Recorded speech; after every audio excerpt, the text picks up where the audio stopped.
Mesdames, Messieurs, je suis très heureux de vous retrouver de nouveau dans cette nouvelle émission intitulée La question du jour.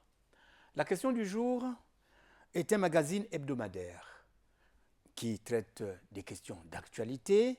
À la base, nous avons des reportages, nous avons des interviews à présenter. La question du jour portera sur la procréation médicalement assistée, en abrégé PEMA. Qu'est-ce que c'est la PEMA? Vous conviendrez avec moi que l'infertilité des couples a des répercussions sociales négatives, s'il vous plaît. En particulier des femmes qui subissent des violences, des stress émotionnels, j'en passe.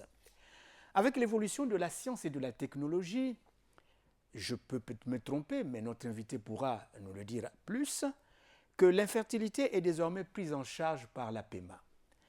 Pour encadrer la PEMA en République du Congo, Julien Ignace Matete Mounois, médecin gynécologue de formation, et j'ajoute que vous êtes spécialiste en prise en charge en parlant de l'infertilité. Docteur, j'aimerais quand même que vous expliquiez aux téléspectateurs, mais en tout cas pas un français trop fort, ce ne serait pas bien. Soyez les bienvenus. Merci, monsieur le Entre nous soit journaliste. dit, c'est quoi la PEMA? Merci, monsieur le journaliste. Alors, la PEMA, Oui. c'est en abrégé, En abrégé, oui. c'est la procréation médicalement assistée, Oui. ou bien encore l'assistance médicale à la procréation. C'est un ensemble de techniques qui permettent aux couples infertiles Infertile. d'arriver à satisfaire leur vœu, celui de devenir parent. C'est ça. Donc ça, c'est la définition qui De paraît, façon à mon point de vue, générale. simple.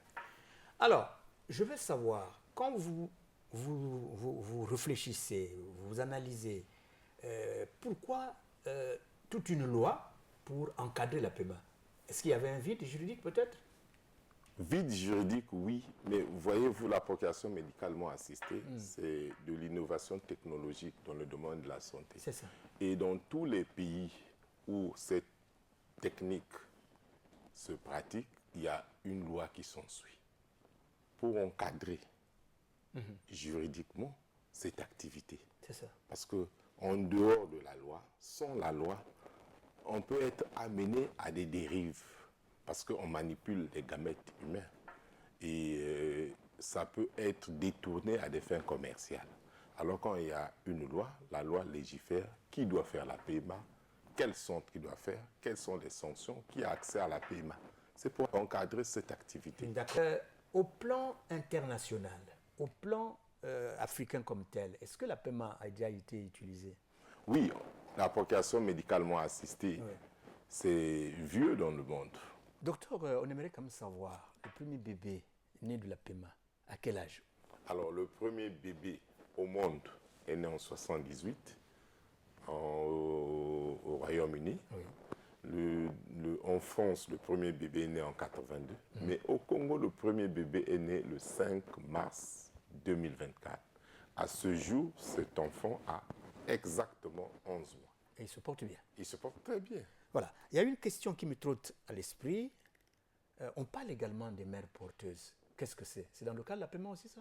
Alors oui, c'est dans le cadre de la procréation médicalement assistée. C'est quoi la mère porteuse? C'est une grossesse conçue pour une femme qui est incapable de porter la grossesse, soit parce qu'elle n'a pas d'utérus, ou bien son utérus n'est pas compatible, ou son organisme n'est pas compatible. Alors on trouve une femme plus jeune pour porter la grossesse. Et à la naissance, on restitue le bébé à la mère propriétaire. Mais chez nous, au Congo, la loi l'interdit par rapport à nos us et coutumes. Ça pourrait évoluer avec le temps. Mais porter la grossesse au Congo signifie votre bébé à vous. Donc, ce n'est pas conçu qu'une femme qui accouche, par rapport à nos us et coutumes, c'est difficile. La loi pourrait évoluer, mais une femme qui porte la grossesse, qui accouche et qui remet le bébé à une autre maman, ça passe pas encore bien. Même dans la loi, c'est pas précis. Non, même dans la loi, on l'a interdit. Mais la loi n'est pas statique. Avec le temps, la loi pourra évoluer nous tenons toujours compte du code de la famille congolaise. Nous avons taillé la loi en tenant compte du code de la famille congolaise. Le jour que le code de la famille congolaise va dire qu'il y a des couples homosexuels, on va autoriser les femmes seules, les couples homosexuels de venir. Le jour que la loi congolaise va autoriser l'enfant monoparental, parce que le code de la famille congolaise l'interdit. Donc, les femmes seules n'ont pas encore accès à la PMA. Et justement, nous avons interviewé le personnel qui travaille à la Fondation Matete. Le couple arrive. Il arrive que les couples me voient avant de voir même le médecin. À ce moment-là, je joue un rôle d'information, d'informer, de renseigner sur ce qu'est la PMA, sur ce qu'elle implique, sur le circuit, l'organisation, la planification. Et il arrive, tout comme il arrive également que des couples me voient après une consultation. Donc là, j'interviens post-consultation. Et généralement, c'est quand le couple est déjà intégré que j'interviens pour la planification, la programmation et le suivi du dossier du couple. Lorsque une patiente arrive pour faire la procréation médicalement assistée, elle vient avec une souffrance psychologique due au manque. Elle a multiplié à plusieurs reprises les moyens pour chercher à avoir un enfant, elle n'a pas pu. Et du coup, elle change de procédure et elle vient à la procréation médicalement assistée. Et quand elle vient, elle est en souffrance, nous avons dit tout à l'heure.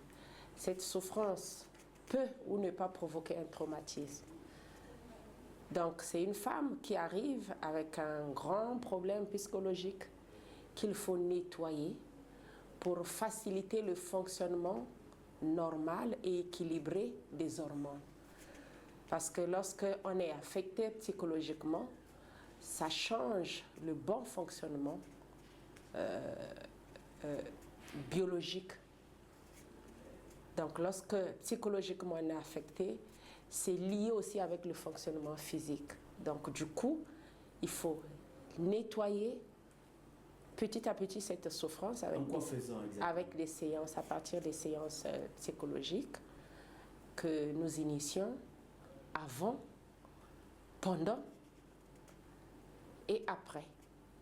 Ici, nous sommes dans le laboratoire d'andrologie dédié au traitement du sperme, le traitement, la purification. Tout ce qui concerne le sperme, c'est ici qu'on le fait. Le spermogramme, spermocytogramme, biochimie du sperme, le test de fragmentation du spermatozoïde, la recherche de leucocytes, le test de vitalité, les tests anticorps, antispermatozoïdes. C'est beaucoup, beaucoup d'autres tests. Une fois le sperme est traité, purifié, le sperme sera maintenant éligible pour aller dans la salle de fécondation in vitro. Un sperme non traité n'a pas accès à cette salle à cause des conditions stériles qui s'y trouvent. Une fois que le liquide folliculaire, donc, qui est censé contenir les ovocytes, est retiré, donc ce liquide sera transmis au laboratoire de fécondation in vitro où il sera traité. Donc là, on va faire un examen qu'on appelle le screening, où on va vérifier s'il y a la présence des ovocytes. Mais les ovocytes, on ne les voit pas comme ça, de manière dénudée. On les voit, ils sont contenus dans une masse qu'on appelle un complexe cumulus ovorus ovocytaire. C'est dans ce complexe qu'on arrive à voir s'il y a les ovocytes. Mais il arrive qu'on recueille des liquides qui n'en contiennent pas.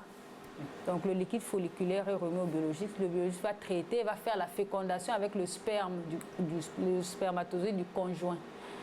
Et puis, bien entendu, il y aura un embryon qui sera là et qui sera transféré, qui sera remis au biologiste. Mais l'embryon n'est pas transféré comme ça. L'embryon est sélectionné. Donc les embryons sont sélectionnés. On sélectionne les meilleurs. une fois que le test de grossesse est positif, le suivi commence normalement, comme toute autre grossesse. C'est un peu ça mon rôle, c'est d'augmenter les chances de réussite de la procréation médicalement assistée pour ceux qui ont été préparés médicalement. Mais il y a d'autres où, quelle que soit la batterie de médicaments, on ne peut pas avoir gain de cause. Donc il faut poser un acte qui s'appelle la biopsie testiculaire. Donc c'est-à-dire que je vais aller chirurgicalement ouvrir les testicules et prélever des échantillons qui nous permettront d'avoir quelques spermatozoïdes directement à la source,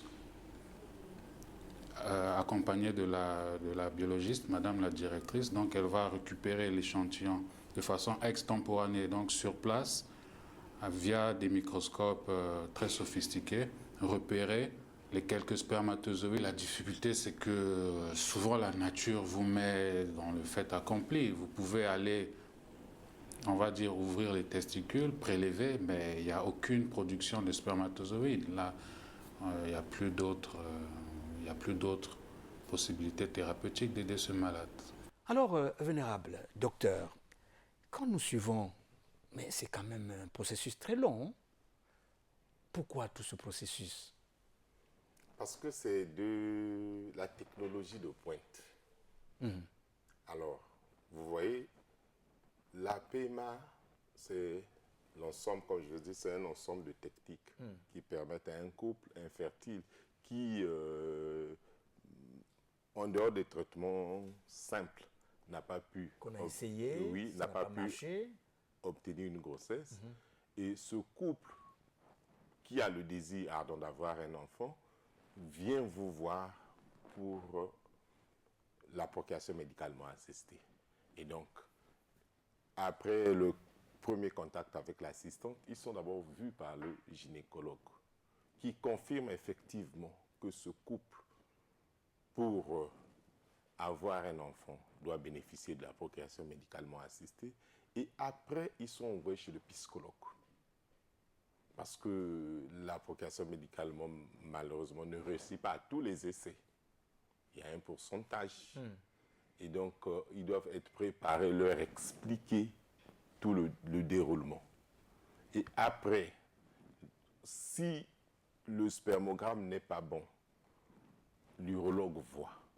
Vous savez qu'il y a des hommes où on est obligé de faire des ponctions testiculaires pour aller recueillir les spermatozoïdes. À ce moment, ça devient la compétence de l'urologue. Et après avoir vu tous les spécialistes, à ce moment, on peut déclencher la procédure de procréation médicalement assistée. Ce qui prend tout ce temps. Ça peut prendre combien de temps? 1 à 2 mois. 1 à 2 mois. Oui. En dehors de la préparation du couple. C'est dans cet ensemble-là, dans cet intervalle de temps, 1 à 2 mois, que le gynécologue voit, que la psychologue voit, que l'urologue voit, que la biologiste voit. Il y a une question quand même qui m'arrive à l'esprit. Est-ce qu'un embryon peut donner des jumeaux? Oui, effectivement, un embryon peut se dupliquer et donner des jumeaux. Oui. Vous avez déjà... Mais effectivement, oui, on a déjà vécu ça. Vous transférez un seul embryon et au cours du développement embryonnaire, il peut se dédoubler et avoir les jumeaux. Ah, d'accord. Tout comme vous pouvez transférer d'emblée 2 embryons et ça vous donne une grossesse gémellaire. Ah, très bien. Est-ce qu'il y a un meilleur mois pour le transfert, par exemple, d'embryon? Ce n'est pas un mois, c'est un jour. L'embryon est transféré. Non, par exemple, le mois de janvier, le mois de février, qui prospère bien. Il n'y a pas l'influence de la période. Ah, d'accord. Donc, cela dépend du cycle. Durant toute l'année, à chaque mois, nous avons des patientes qui viennent, des couples qui viennent pour la procréation médicalement assistée. Il n'y a pas l'influence d'un mois particulier. Ah, d'accord. Par contre, l'embryon est transféré soit à J3, soit à J5. Donc, au 3e jour de vie de l'embryon ou au 5e jour de vie de l'embryon. Ah, d'accord. Bon, rentrons un peu dans la loi. La loi, qu'il faut peut-être appeler loi Matité. Je crois que ça s'appelle peut-être comme ça aussi. Ben, c'est vous qui le dites. Bien sûr. Alors, dans cette loi, il y a les conditions d'exercice. OK? Il y a également les conditions d'éligibilité. Commençons d'abord par les conditions d'éligibilité. Quel couple, quel âge que, par exemple, on peut recevoir pour la PMA? Nous sommes au Congo, il y a un code de la famille. Oui. Et donc, nous nous sommes référés en élaborant la loi. Nous avons tenu compte du code de la famille congolaise. Et le code de la famille dit un couple, c'est un homme et une femme mariés ou non. Donc, c'est un couple qui se présente, couple hétérogène, un homme et une femme, qu'ils soient mariés ou non, qui se présentent au centre de procréation médicalement assistée. Ceux-là, ils ont accès à la PMA. Il n'y a pas un problème d'âge? La femme doit avoir quel âge? L'âge maximum pour la femme, c'est 50 ans. Par rapport à la loi congolaise, nous avons limité l'âge à 50 ans parce qu'au-delà, l'organisme est assez amorti pour soutenir une grossesse. Bien entendu, sous d'autres cieux, la loi va jusqu'à 60 ans. En Inde, où j'ai étudié, il y a eu une fois une femme de 70 ans, 78 ans qui a porté une grossesse. Mais bon, le pourcentage est faible. À partir d'un certain âge, il y a beaucoup de fausses couches et c'est des grossesses à risque. Donc nous avons limité l'âge à 50 ans. Et naturellement, au Congo ici, en tenant compte de nos us et coutumes, au-delà de 50 ans, les femmes ne pensent plus à la maternité. Mais l'homme... L'homme n'est pas limité. Vous savez que Bien sûr. l'homme, il a toujours eu tous les droits. Et ça ne vient pas que de la PMA. Nous avons comme document de référence le code de la famille congolaise. La famille congolaise autorise à un homme de se marier jusqu'à 4 femmes et on n'a jamais limité l'âge de l'homme. Très bien. Si je vous ai compris, ce n'est pas une femme toute seule qui se présente, par exemple, à la Fondation Matete pour chercher une grossesse et tout, mais c'est un couple. C'est un couple. Une femme seule n'a pas accès à la procréation médicalement assistée. La loi est claire là-dessus. Ah d'accord. Et vous craignez quoi alors? Le code de la famille congolaise, c'est notre référence. Au Congo, les couples homosexuels ne sont pas autorisés au Congo. Et les femmes seules, vous savez qu'au-delà, après cela, il y a la maternité et la parentalité, ça s'ensuit. Donc, la déclaration de naissance, c'est un père et une mère. C'est bien Donc, cela. les enfants monoparentaux, le Congo ne reconnaît pas ça. Donc, la PMA n'ouvre pas cette brèche-là. Nous nous conformons à la législation congolaise. En vigueur. Alors, les conditions d'exercice, la PMA. Alors, conditions d'exercice. Par rapport à la loi. Par rapport à la loi, Oui. c'est pour avoir un centre de procréation médicalement assistée, il faut d'abord être médecin, 1, 2, gynécologue, 3, spécialiste en infertilité. Alors, qui est spécialiste en infertilité? C'est des gynécologues, des biologistes qui tiennent le centre de procréation médicalement assistée. Il faut un gynécologue et un biologiste. Le gynécologue, c'est celui qui réalise les ponctions, c'est celui qui réalise les transferts. Le biologiste, c'est celui qui réalise la fécondation en laboratoire, qui manipule le micromanipulateur. Il faut être un biologiste. Et nous avons des collaborateurs qui travaillent avec nous. On ne se limite pas aux gynécologues et aux biologistes. Vous l'avez dit, vous avez interviewé les gens qui travaillent à la clinique de la Fondation Matete. Nous avons des urologues, nous avons des endocrinologues, nous avons des psychologues. C'est un ensemble. En fait, c'est une prise en charge multidisciplinaire. Donc, il y a plusieurs spécialistes qui interviennent quand il y a un problème. Mais quand il n'y a pas de problème, le gynécologue et le biologiste peuvent régler le problème. D'accord. Selon vous, est-ce que le Congo a déjà préparé des cadres dans ce sens? Oui, le Congo a formé 5 cadres. 5 cadres, 3 gynécologues, j'en fais partie, et 2 biologistes que le Congo a envoyés en formation en Inde et qui sont spécialistes en infertilité et qui travaillent avec nous à la Fondation Matete. Bien entendu, il y a d'autres qui se sont formés dans ce domaine, mais qui ne sont pas au pays. J'en connais des Congolais spécialiste en prise en charge d'infertilité, mais qui s'exprime sous d'autres cieux, parce qu'au Congo, c'est le seul centre qui vient de voir le jour. D'accord. Mais il y a aussi un problème d'équipement qui se pose, non? En créant un centre. Oui, effectivement, créer un centre de procréation médicalement assistée a un coût. Ouais. Et ça coûte ce que ça coûte. Le Congo avait un projet de créer un centre de procréation médicalement assistée, mais ça est toujours dans les tiroirs. Et ce centre-là verra le jour un jour, ça sera la maternité Blanche Gomez. Ah, d'accord. Et je veux aussi comprendre, docteur, quand vous avez la loi, est-ce que vous avez regardé aussi l'aspect juridique en termes de pénalité? Effectivement, toute loi, il y a des interdits. Mais quand vous ne respectez pas la loi, il y a des sanctions. Donc il y a des sanctions administratives et des sanctions pénales. Sanctions administratives à l'endroit des centres qui peuvent être sanctionnés, qui peuvent être fermés, mais sanctions pénales aussi à l'endroit du praticien ou des malades. Parce que dans la loi, on dit, si vous venez avec des fausses déclarations, vous donnez des informations qui sont fausses, dans l'intention de remplir les conditions pour avoir accès à la procréation médicalement assistée, une fois contrôlé que vous êtes dans la fausseté, vous pouvez faire la prison.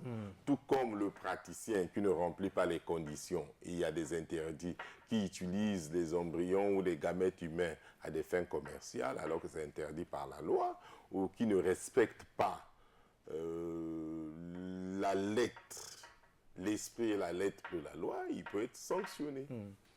Quelle information erronée, par exemple, qu'on peut vous donner, le couple? Il peut venir vous mentir, par exemple, que c'est mon mari ou quoi? Non, sur ce point-là, il n'y a pas de problème. Un monsieur peut venir avec une femme pour une PMA, et qu'il soit marié ou non, la loi est claire. Mais une femme peut faire une fausse déclaration. Elle a 55 ans, elle peut vous dire j'ai 49 ans, pour avoir accès à la procréation médicalement assistée. C'est une fausse déclaration. Non, mais il vous amène sa pièce. Oui, mais à l'hôpital, c'est l'âge biologique qui compte. Ce n'est pas l'âge, on va dire, amendé que les gens utilisent pour avoir accès à un métier, à la fonction publique et tout. D'accord. Disons que cette loi a été votée à l'Assemblée nationale et au Sénat. Et nous allons suivre, que ce soit au niveau du Sénat ou au niveau de l'Assemblée, comment est-ce que les parlementaires réagissent. Suivons. Tout le monde a voté pour. Donc le rapport de la commission est adopté à l'unanimité sans amendement, ainsi que la proposition de loi qui se rapporte.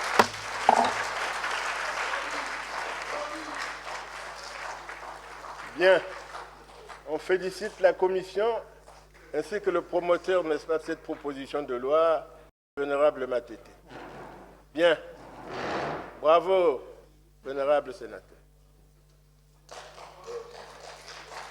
On libère la commission. Bravo la commission. Félicitations. La commission a fait un très bon travail.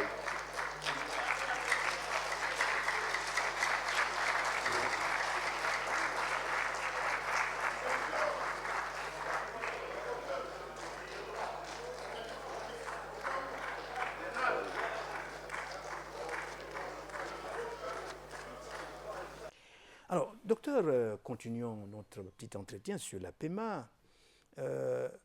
Vous recevez non seulement les malades du Congo, non, disons les patients du Congo, mais aussi de l'extérieur, selon ce que nous a dit. Nous recevons beaucoup de la sous-région, oui, du Gabon, de la RDC, même de France. Vous savez qu'en France, la procréation médicalement assistée coûte cher. Et nos compatriotes qui habitent en France, là-bas, l'âge est limité à 43 ans et puis ils n'ont droit qu'à 3 essais. Et donc, quand ils épuisent leur tentative, beaucoup reviennent vers nous pour bénéficier de la PMA.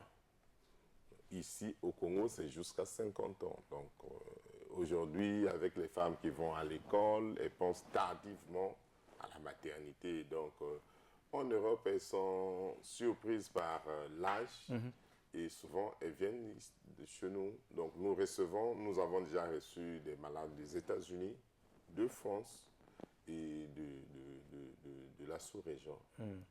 Et quel bonheur vous avez quand c'est une femme qui, effectivement, maintenant porte une grossesse. Depuis longtemps, elle a cherché par tous les moyens. c'est inexplicable. Inexplicable. Je ne peux pas traduire cette joie.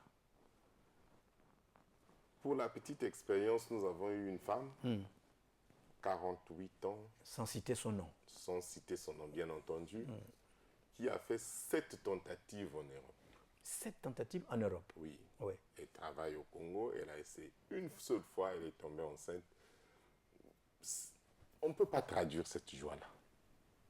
Nous avons eu un autre exemple d'une dame de 55 ans, c'est avant que la loi ne vienne, avant la loi on se permettait, une femme de 55 ans qui a fait 3 fois en Espagne, ils ont un très grand centre hygiène en Espagne, c'est un centre de référence où tout le monde va. Elle a fait 3 fois sans succès, elle a essayé une fois. La deuxième fois chez nous, elle est tombée enceinte, mais cette dame m'appelait durant le premier trimestre de la grossesse 5-6 fois par jour. Docteur, ça bouge. Docteur, j'ai ceci.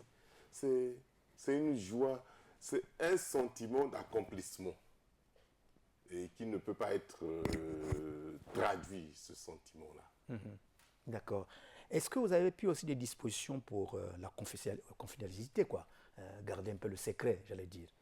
Parce que C'est un principe de la procréation médicalement assistée. ouais. Parce que quand vous parlez du secret, c'est quand un tiers intervient dans la procréation médicalement Tout à fait. assistée.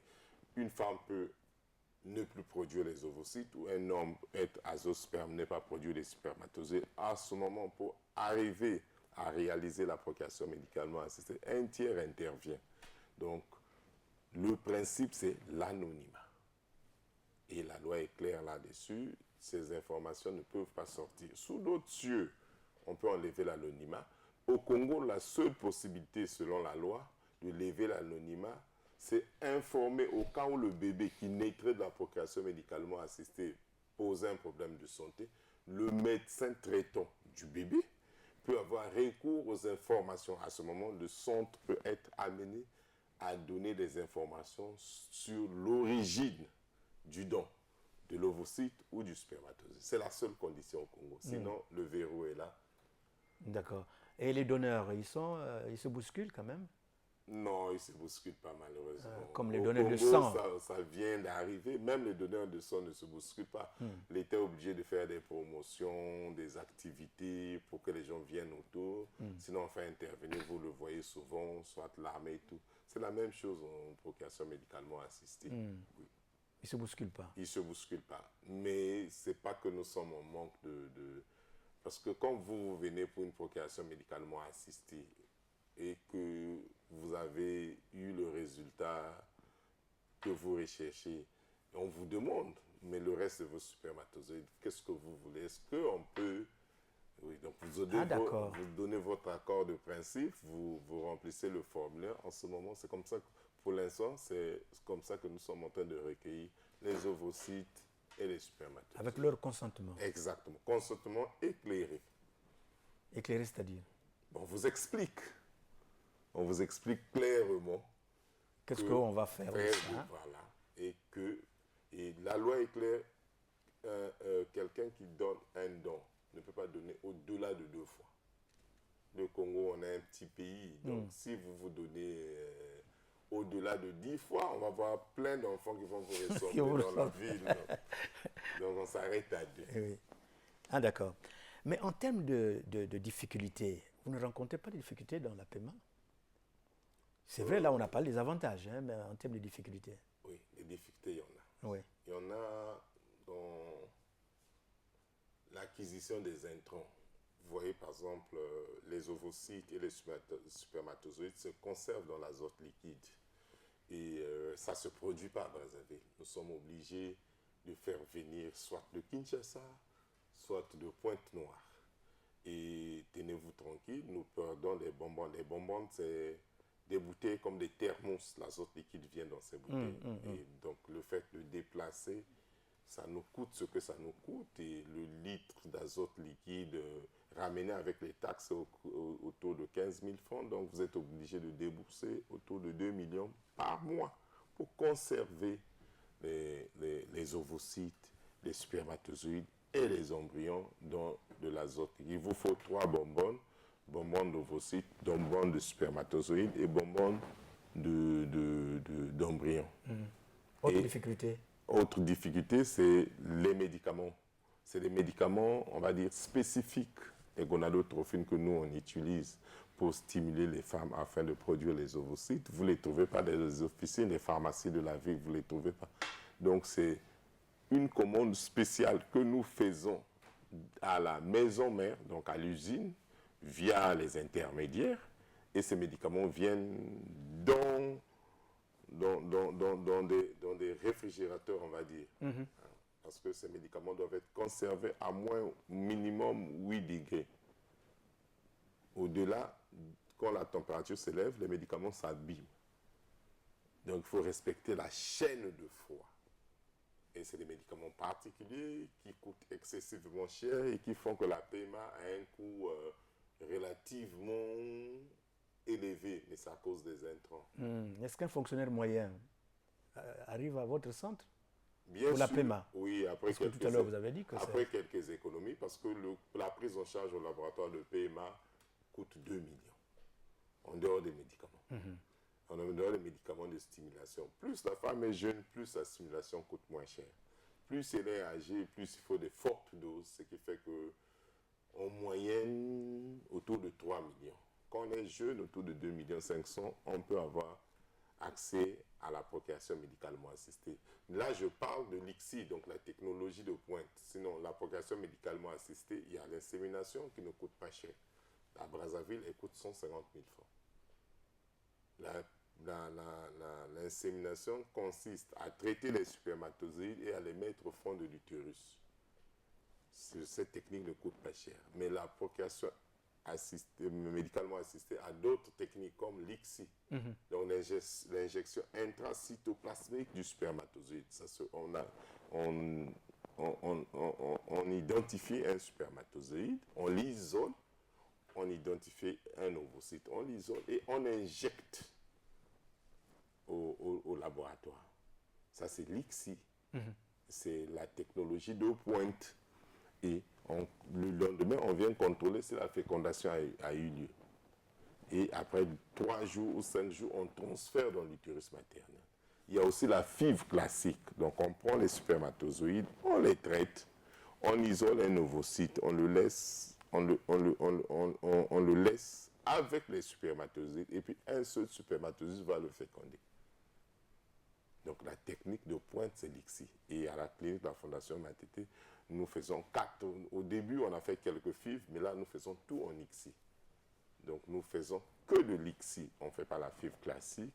Soit vous faites une insémination simple, soit vous faites de l'ICSI. Ça donne les résultats meilleurs. Très bien. Est-ce qu'on peut dire que, oui, vous avez déjà la loi et vous baissez maintenant les bras, ou alors il faut maintenant suivre une fois que la loi est promulguée pour que le gouvernement travaille? Bien sûr. Ou alors vous croisez maintenant les bras? Non, nous ne croisons pas les bras. Nous travaillons. Vous voyez, cette loi-là, nous l'avons initiée, mais nous avons travaillé avec le gouvernement. Nous avons consulté tout le monde. Dans la conception de la loi, nous avons vu les sociologues, les psychologues, les hommes d'église, et nous avons tendu la main au gouvernement. Pour votre information, il y a des textes, dans le texte de la loi, il y a des chapitres qui nous ont été proposés par le gouvernement. Ça, c'est déjà bien. Donc, c'est qui a fait que la loi passe rapidement parce qu'on était déjà en partenariat avec eux et ils avaient compris. On avait fait un plaidoyer en amont, ce qui a même amené le ministre de la Santé à venir inaugurer notre centre de procréation médicalement assistée parce que c'est une grande innovation technologique dans le domaine de l'offre de soins en République du Congo. D'accord. Alors, pour terminer avec vous, une phrase pour tous ceux qui nous suivent dans le cas de la PMA. Que dire? Il y a quelques années, pour avoir accès à cette technologie, le Congolais était obligé d'aller au plus proche au Cameroun, sinon en Europe. Aujourd'hui, cette technologie au Congo, au lieu d'être à la merci, de continuer à rester à la merci des vendeurs d'illusions, des charlatans, nous avons la technologie de pointe au Congo. Voyez-vous dans toutes nos familles, la vôtre aussi, il y a toujours quelqu'un qui est confronté à un problème d'infertilité. Vous voyez comment ils sont discriminés. Vous voyez comment ils sont stigmatisés. nous sommes en Afrique. Vous le savez qu'avec nos us et coutumes, quand vous n'avez pas d'enfants, vous êtes traité de tous les maux. Aujourd'hui, le Congolais a accès à la procréation médicalement assistée sur place. C'est une chance que nous avons. Il y a encore beaucoup de pays qui n'ont pas atteint ce niveau. Merci beaucoup, docteur. Bonne chance. Et je crois que vous n'allez pas baisser les bras. Il faut toujours continuer à travailler dans le cadre, bien sûr, de la PEMA. Merci, monsieur le journaliste, de m'avoir invité. De profiter de cette tribune pour passer ce message, pour que le Congolais sache qu'au Congo, il y a des choses qui avancent et le pays avance avec. Le pays avance avec, c'est donc la fin de notre émission. La question du jour, c'était sur la procréation médicalement assistée. Mesdames, Messieurs, à une autre occasion.